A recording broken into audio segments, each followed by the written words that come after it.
and I'm pleased to say that La Trobe University is one which spells them out a lot more clearly and perhaps in greater detail than others, including a commitment to social justice as well as integrity and education, the search for truth and so on, which you should expect from a major educational institution committed to the search for truth.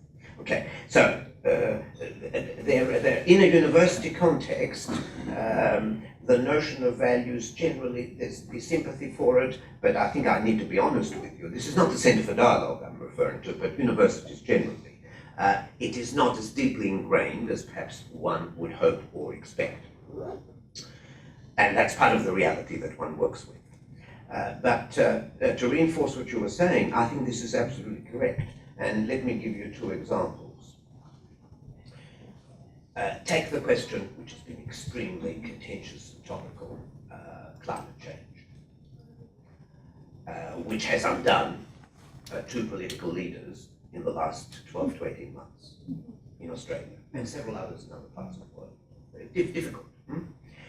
One of the problems, this is research that I personally have done, one of the problems which partly helps to explain the difficulty of dealing with the issue is that it has been unwisely reduced to a series of technical propositions which are over which the argument goes are amenable to technical fix. See? What are the simple technical responses to the problem of climate change? And really, this is the last step on a very long road.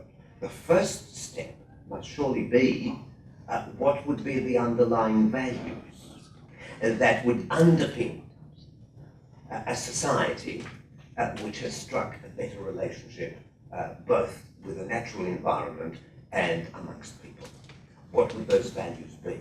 Once you determine those, then you argue, well, what are the kinds of policies which might best enshrine those values, and then there might be some technical aspects to the handling of those policy requirements. But until and unless you do that, it's not possible.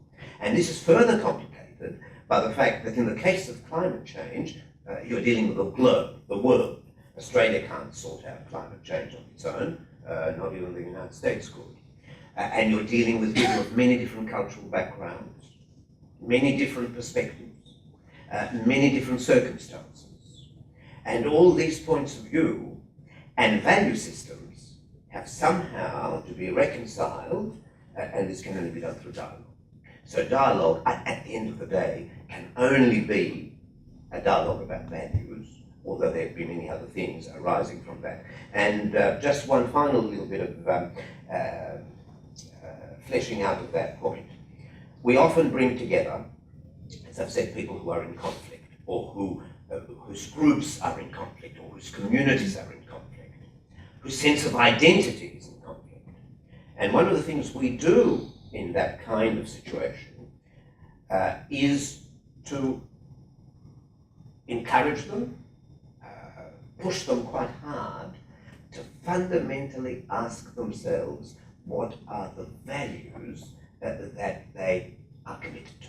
So if you have, for argument's sake, Sinhalese and Tamils in the same room, or if you have people of Jewish background and Muslim Arabs on the same, before you get down to the politics and all of that, do we have agreement on what are the fundamental values? And that kind of discussion often just doesn't even get past first base. So our dialogue approach is very much to bring those kinds of questions uppermost in people's minds.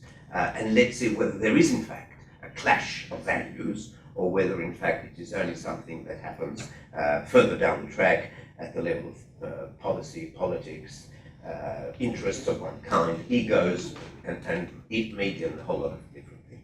So yes, very sympathetically disposed to the importance of values, and probably we would be doing much better on many, many different fronts if we were more comfortable about dialoguing with each other about what are our values, both personally and in social context.